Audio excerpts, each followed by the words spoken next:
This is the story of Suzie. Suzie believed in Jesus, and Jesus is the light of the world. Before each meal, Suzie would thank Jesus for the food someone else planted, cultivated, bred, harvested, slaughtered, canned, prepared, cooked, and presented. No food would be eaten until it was properly blessed. Before bedtime, Suzie would pray for Jesus to heal the sick, comfort the afflicted, and ease the suffering in the world.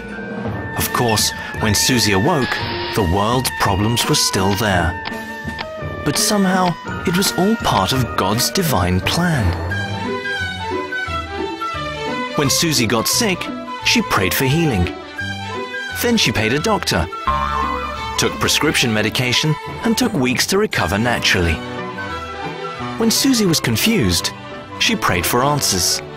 When her ears picked up no audible reply, she simply guessed and called it divine inspiration. When Suzie's mother was in a car accident, Suzie thanked God that Mum was only horribly injured and not killed immediately. Suzie then prayed to Jesus for healing, and then she paid thousands of dollars to trained medical personnel.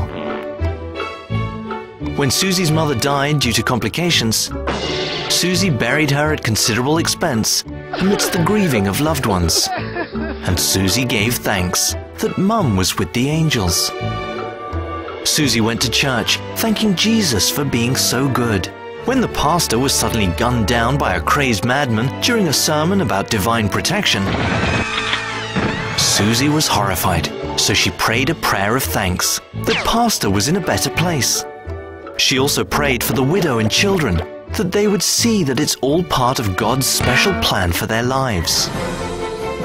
When hurricanes came, Suzie prayed and thanked Jesus that only a few thousand were homeless and only a few $1 billion in damage was done. When Suzie heard about millions worldwide afflicted with all manner of diseases, she prayed and asked Jesus that a vaccine might be found in somebody's laboratory. After all, it made sense that doctors should do the actual healing. God was busy making the world wonderful. When millions died from starvation and genocide, Suzie wore a special button that showed how much she cared. Suzie prayed fervently that Jesus would feed the hungry, comfort the sick, and uplift the downtrodden. Then she went home and watched American Idol. Yes, in every neighborhood, in every city, in every state, in every country, across the planet, Suzie saw the omnipotent hand and never-failing love of God.